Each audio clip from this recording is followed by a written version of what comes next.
Hey guys, Coaster here, and this is my 4th round Monocolor tournament battle for Killer Nachos tournament. And yeah, we just did this battle yesterday.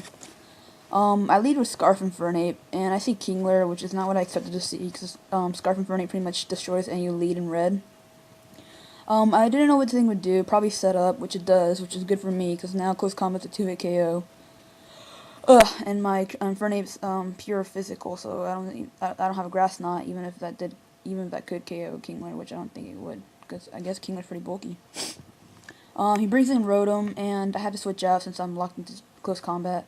I predicted Thunderbolt, and I go into Mammoth Swine. I predicted him to be Choice Scarfed at this point, and I was just like, yeah, he's not going to switch out, but I got screwed up right there, and got Will-O-Wisp there, and I predicted the Overheat or something, because for Shadow Ball instead. And, yeah, still pretty good switching. I go for the sub, thinking he'll switch out now. But instead, he stays in and goes for a T-Bolt. And, that's gonna break my sub, which is not too good because, that's what Krakatoa really revolves around his sub. I go straight for the Toxic because he's probably not gonna switch out, and it'd be best just to Toxic this thing while I can. Since Rotom is actually, one of the tougher things to take down in the red team.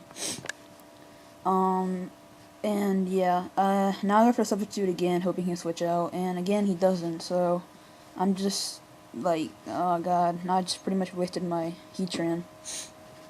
So at this point I wasn't sure what to do. I was thinking he'd probably predict my switch into Mammoth Swine, which is what I do, because he's going for T-Bolt again. But he doesn't, because he goes for T-Bolt again, and doesn't do anything to my Mammoth Swine.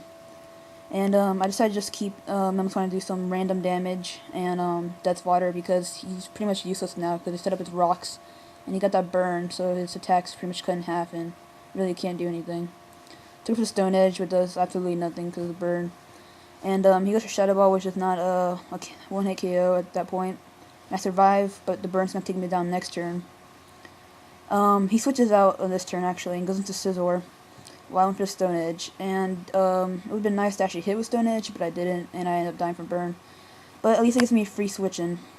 And I know that Choice Banded Scizor can't KO me with Bullet Punch or outspeed me, so I can Fire Blast, which is what I end up doing. And I end up taking out the Rotom, which is good, because I really have nothing on this team that could, well, actually I do, but nothing that could really do it now at this point without safe switching. He brings in Blaziken, and I wasn't completely thinking here. I think he'd probably go Superpower and not outspeed me. But I forgot Blaziken has priority, Vacuum Wave. And yeah, at this point, it's pretty weird. My dad came in, and I was scared because I wasn't allowed to play. So I let my cousin Dilo start playing from here. And you'll see a lot of mistakes going on. Like right here, he switched into Staraptor, when I wanted to switch into Infernape. He was thinking Staraptor was just plain flying. But of course it isn't, and takes a lot of damage from Vacuum Wave. And I guess right here he switches out to Infernape, taking the Bullet Punch, which is probably what I would have done too, even though I already have my Infernape out at that point. Whatever. And yeah, it looks like Bullet Punch gets kind of like a min-max type of thing, since it does much more second Bullet Punch. And Flare Blitz will take out the Scizor and take out Infernape as well, which is not good. And yeah, I don't remember what happens because I didn't play this. Oh, okay. He brings in Staraptor, and the opponent brings in Vileplume. And I think he goes straight for the Brave Bird because that's just super effective. And I think it takes out Vileplume and will take out Staraptor as well. So it's really not that great. I guess it could have been different if he didn't lose Staraptor to the Vacuum Wave earlier. Now he brings in Alakazam, and my opponent brings in Porygon-Z. And he T-Bolts because he's faster, meaning he has Choice Scarf, but it's unable to KO. And Dilo goes for the Focus Blast, which ends up taking out the Porygon-Z, which is good.